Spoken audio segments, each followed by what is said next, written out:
Hello, everyone, and welcome to another episode of The Breeze, Breezeway Productions The Breeze, where we bring you the latest in independent films and film festival news. And we are excited to continue our coverage of this year's 2022 edition of the Slamdance Film Festival. And we have filmmaker Alessandra Lichtenfeld here with us today to talk about her film, Broken Hearts. How are you, Alessandra?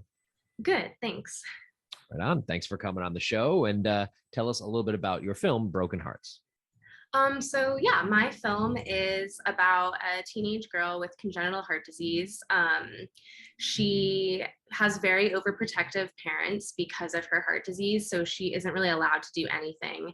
And the story focuses on her specific desire to get her ears pierced because a lot of kids with congenital heart disease, cardiologists don't really want them to take the risk of getting their ears pierced or getting things like tattoos because you have to be really careful about getting bacterial infection in the blood when you have heart disease.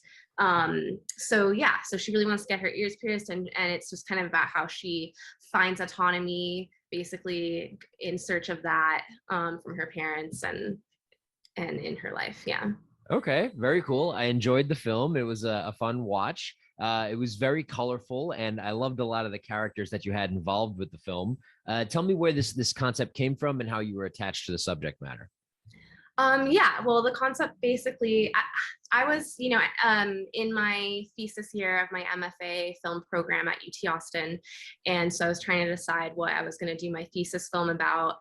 I had some other potential story ideas, but I ended up going with this one because, right at that time, I had just been at my annual cardiologist appointment right before the fall semester, and I unexpectedly found out that I had to basically redo a valve implant. And also around that same time, someone that I had grown up with from a CHD summer camp,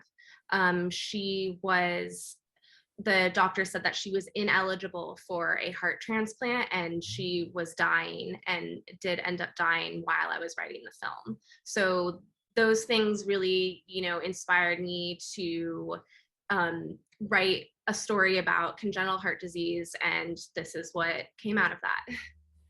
Wow, so you had a firsthand personal experience with this issue. Two of the characters that were in the film were very all natural healing, people, very not Eastern medicine inspired, I guess. Where did those two characters come from? Her Yeah, parents. so that's also extremely autobiographical. My parents are Oh, they met, I don't know actually if they met, but they were very involved in transcendental meditation and still are. I know that's a more popular meditation, and Ayurveda and stuff like that. So that was directly from my parents. And okay.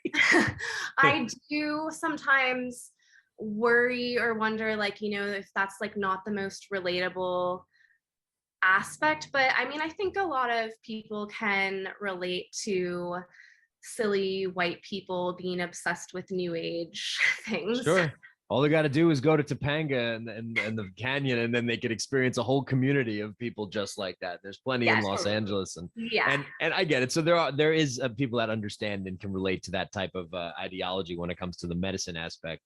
I thought that the other character that is played by a young girl who is hooked up to a portable respirator. I forget the actress's name. She was wonderful. Where did you find her, and how was the casting process? I did. So those two main characters, her name was Ellie Adrean, and she was about 12 at the time. And the other main character, Maye Harris. So both of them I did through a casting process. The past few films I've done, I had this casting director who was a theater student at UT. Her name's Maye Harris, and she was always really great at helping me cast. We would do we would post casting calls on various websites in the Austin, Texas area, because that's where it was filmed since I was going to UT Austin. And we did a few different auditions, and then towards the end, we did an audition where we paired different girls up together to see the dynamics that would play out, and we ended up choosing them. Yeah, they did a great job. I thought that the performances were very enjoyable for the film. So we hope that everyone is able to check it out. It's going to be playing at the Slamdance Film Festival, virtual release January 27th, and it goes until February 4th. And there's going to be a live stream Q&A January 29th at 11 a.m. Pacific time, 2 p.m. Eastern time. In closing, is there anything that you'd like to say to the Slamdance Film Festival organization for your world premiere and acceptance of the film this year? Before that, I just do want to correct. I was wrong. I think it goes until February 6th, not the 3rd. Okay. Okay, February 6th. It goes until Yeah. February 6th. And yeah, I don't know. I'm just, it's just really awesome to be part of the Slamdance community now. And I'm so grateful for being accepted. And it's just also really awesome that they are starting this unstoppable showcase and uplifting voices, like marginalized voices of people with disabilities. And it's really cool that people are gonna start learning more about all these different types of disabilities that people have to deal with. So yeah, it's a good section to find a lot of educational film pieces that you'd be able to learn more about things you may not be aware of. And this one definitely did help me understand a lot of issues that are dealing with circulation and heart transplants and how it can deeply affect people in their entire lives. So again, Alessandra, thank you so much for stopping by. And we hope our audiences are able to check out Broken Hearts having its world premiere at the Slamdance Film Festival this year. So thanks for stopping by and talking about your movie. thanks. Unfortunately, your stenosed aortic valve is declining faster than we hoped. We'll have to schedule that implant sooner than expected.